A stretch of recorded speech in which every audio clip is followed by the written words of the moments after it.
Hey all, it's John from Whisky and Sound, or John, aka Whisky and Sound, I should say. Anyway, coming back to you with another Boilermaker Mondays edition. And I figured that it was World Rum Day on Saturday that just went by. So I'm going to make today a Rum Cask edition Boilermaker episode. Sorry. It's been a long one today, so bear with me. Anyway, so what I'm going to do is I've just poured myself a lovely coconut rum porter, which has been barrel aged with plantation rum. So from Two Brothers Brewery in Moorabbin. Why is a rum gone? Which is 8.8%, and that is the lovely colour that it has on it, just nice and dark and rich, and smells very fruity as it is, considering that it's I know that a coconut porter's coconut and chocolatey, and this with the rum barrel aging in it, it's heaps of fruit on the heaps of fruit on the nose, like heaps of tropical fruit, so which is awesome, which is what I was after, because it's going to give me a real good excuse to pull out a nice rum barrel aged whiskey to complement it. So remembering our 3 C's from last week, if you can recall, which was complement, contrast, cut. So this time around I'm going to go for complement, and I really want some fruits to basically hit me in the face with this one. So, and I don't mean physically with tomatoes and bananas and oranges getting thrown at me on stage or whatever, but I want those tropical fruits just right there on the palate, just exploding. So I don't have a physical bottle of the whiskey that I do intend on using with this Boilermaker on hand. I've only gotten a barrel. I wish I got a barrel of this stuff. I've only gotten a sample of this particular whiskey, which is a Springbank 15-year-old Rumwood, which I've been dying to try this now for ages. So I am going to pour myself here just a 15ml, roughly, just enough to get the palate woken up a bit. And I've been hanging to try this for so long, so don't mind me. This is going to be very candid until I get to know this. So I already know about this. I already know a little bit about this. I've had this in the past, but it's never gets boring. I love it. So, oh wow, this is typical form of Springbank. And I bet you what it does on the nose is going to be completely different to what it does on the palate, and it really makes for a Boilermaker journey. Really, that's got tropical fruits, the malt that's in it, or the malt that it's made of. It is malt driven, so, but not overpowering as well. It's got that typical Campbelltown funk that you will get on your nose from a Springbank. Yeah, heaps of zest in it. I don't have the lung capacity to keep nosing this drink. I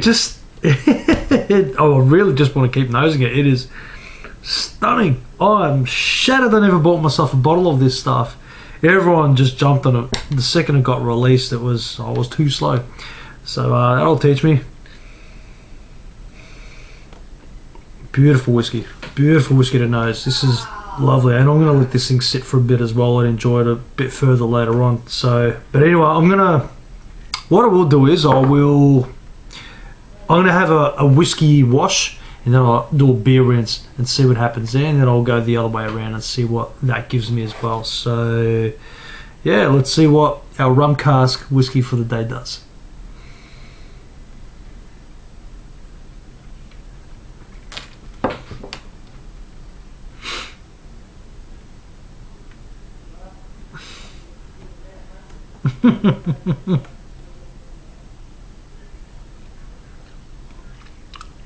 Wow, that is that is a whiskey that keeps on giving. Oh, the finish is epic. So that's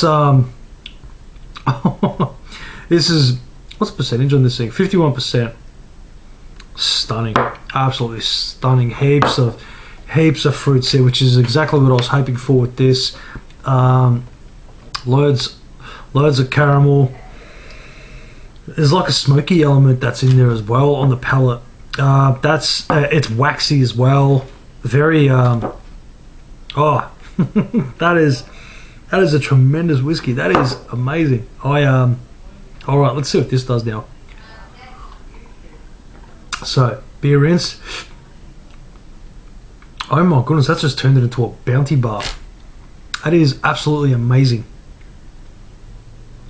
Yeah, that actually... Alright, so it's as if there was so many fruits in there that it just went, yeah, you know what, we're not going to focus. We know it's going to be fruity. We're going to pull the coconut forward and the chocolate from the beer. And that's exactly what it's done. So it was a nice little surprise. So once again, wasn't exactly what I was planning for, but it's a lovely little surprise nevertheless. That was yum. Yeah, that's a bounty bar in a glass. That's just beautiful, and I love bounty bars. So now I'm going to go beer wash and a whiskey rinse, and then see what effect that gives me as well. So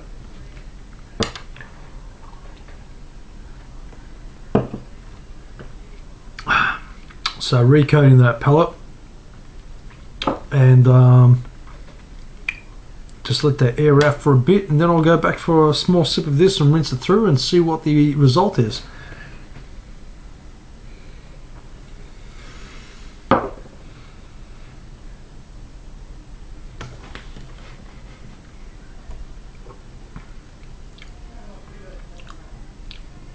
Either way you do this, Boilermaker is stunning. That enhances the fruit going about it that way. But if anything, it almost it's as if the coconut porter's made this a bit more buttery, but the fruit platter's still there. Heaps of tropical fruit on the palate. So that is a winner of a Boilermaker. That was... Yeah. Oh, I need to find me a bottle of this stuff. That's amazing. And I need to give me a slab of this stuff. This is also good stuff. Two Brothers Brewery in Moorabbin. They really, they hit the nail on the head with this one. That's awesome. Now, getting back to the discussions that we had last week as well with regards to what ways to pair, with regards to how to pair things up.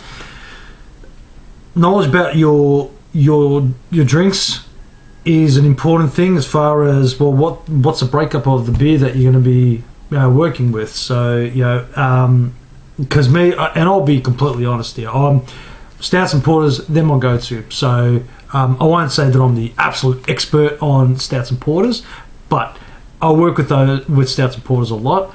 I don't really dabble a great deal into IPAs and everything else. Like, I do the odd one here and there, but not a lot. So to help me out with that, especially for those that are just starting off in the Boilermaker game, jump onto a site called All About Beer Magazine and allaboutbeer.com. They will break down everything as far as beer is concerned.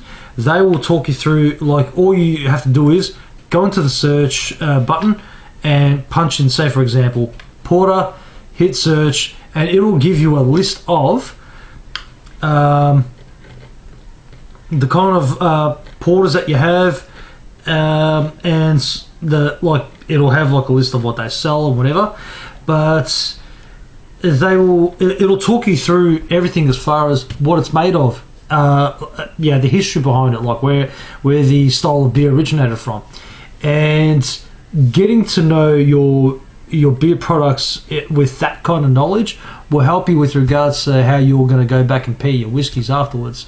So, because then you can look at it and just go, all right, fine. So if this is the kind of drive, it's either going to have like the chocolate malt if it's a porter or a stout, or if it's going to be like something a bit more hop driven like an IPA, but there's either a lot more fruits in it or whatever the case may be. If you have that knowledge, then you're able to go back and say, right, I know what an IPA consists of. I know what a Pilsner consists of. So then pairing it back with the whiskey will become a lot easier over time. So, and once again, with stouts and porters, they do tend to work well with either peated whiskies, like an Isla, or sherry casks. They work absolutely amazing with. I had one pairing. It was a coconut porter. It wasn't rum. It wasn't a rum barrel aged one like this one is. It's just a coconut porter, and I paired that back with a. I'm pretty sure it was a. I wasn't a Glendronach actually.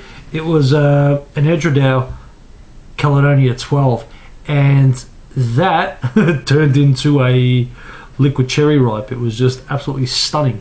So, but I know a lot of people, like a lot of whiskey enthusiasts, will pair back their sherry bombs, like a Abelauer, Abelnud, with either a nice, rich, thick imperial stout, or a porter, perhaps.